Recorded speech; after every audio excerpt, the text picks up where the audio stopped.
Okay, really quickly, for the purpose of both the PowerPoint that I have just posted under announcements and where we're going with this first portion of the class, I'm going to explain really quickly what the difference is between a claim, a generalization, and a thesis statement. A generalization, for the purposes of this class, is just a statement made that, for lack of a better term, generalizes on a topic, such as all college students are broke. This is something that typically we will agree with, but doesn't necessarily have any proof to support that statement. Now, a claim, which is a little bit more important and critical to the writing of a paper, consists of what I generally define as a statement the author of a paper wishes to have taken by the audience as fact. The major difference between a claim and a generalization is that a generalization may lead to a claim, such as all college students are broke. That claim might follow that nearly 90% of college students are broke. That is a little bit more of a concrete statement, and when you provide a claim, the expectation is you support it. Generalizations are not typically expected to be supported, but you should not rely on those to carry a paper.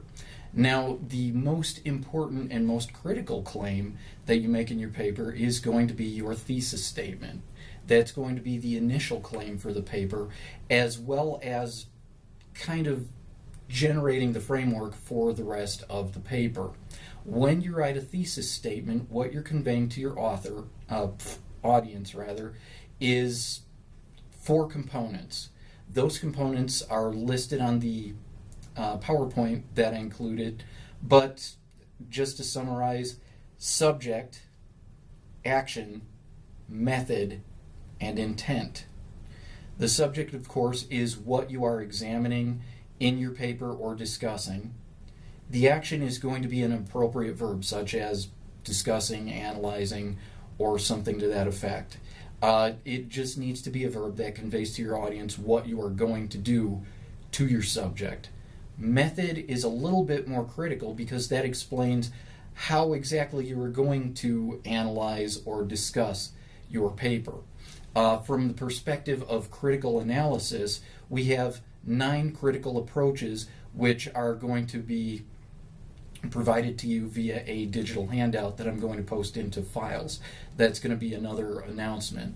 But the method will convey to your reader what you are going to be doing that creates a scope for your analysis. So, for instance, if you are going to perform gender analysis on your topic, that prevents you from having audiences playing devil's advocate and going, well, you didn't address this aspect of the story because you didn't constrain it by establishing scope. So method is very critical. If you're just going to analyze something, that is a broad and general category that may include all of the 9 or more critical approaches that exist in academic analysis.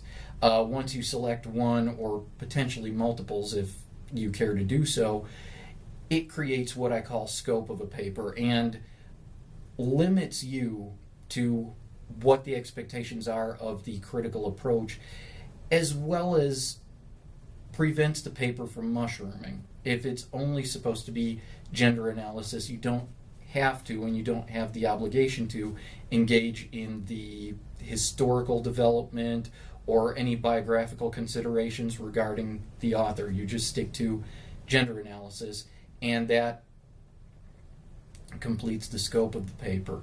Finally, intent. When you write a thesis statement, the most critical component is always the intent. What do you intend to leave your audience with at the end of your paper, or what do you intend to accomplish by the end of your paper? Either one is sort of interchangeable, but the objective of establishing your intent is to tell your audience, who maybe using a paper that you write for research or for other reasons, what they can expect from the paper. When you start performing research independently in this class, thesis statement conveys what a paper is about and what it isn't about. And if you're working on a truncated timetable, you need to be able to quickly scan through, read a thesis statement, and go, this paper does not include the content that I'm looking for based on what its thesis statement states, therefore it's not useful in my academic pursuit. So your thesis statement needs to clearly communicate your intent. What are you going to prove to your audience? For example, if we look at the film Big Hero 6, for a sample thesis statement we might say, we are going to analyze the film Big Hero 6 by applying the gender critical approach for the purpose of proving that gender discrimination takes place in that universe.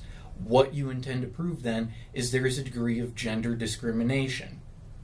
That clarifies to your audience what they can expect at the end of the paper, not that you will be explaining how BMAX is a sociological construct that represents a totalitarian nanny state or some absurd claim like that, because your thesis statement clearly tells your audience exactly what the paper will accomplish. So this brief video, in conjunction with the thesis statement PowerPoint, should give you all the information that you need in order to establish a clear understanding of how to construct a thesis statement and what the purpose is. Claims are very important components of papers, and they can be as universal or global to the paper as a thesis statement, which is technically a claim, all the way down to establishing sections of your paper. If you use a multi-point thesis statement, for example, each section of your paper may consist of one portion of your claim or thesis statement point, and then you pursue that till completion, then move on to the next point in your thesis statement. And claims can also go down to the sentence level or the paragraph level. A claim is typically known at the paragraph level as a topic sentence. You begin your paragraph with a claim or potentially a generalization, and then support the claim with evidence within that paragraph before moving on to your next paragraph. So between all of these, if you run into any questions, feel free to contact me via email or post any questions that you might have via the message communication system in Canvas. But what we are going to do is start learning next week. I'm going to introduce the critical approaches, and we'll move into how to construct claims within the context of a critical approach. Thanks.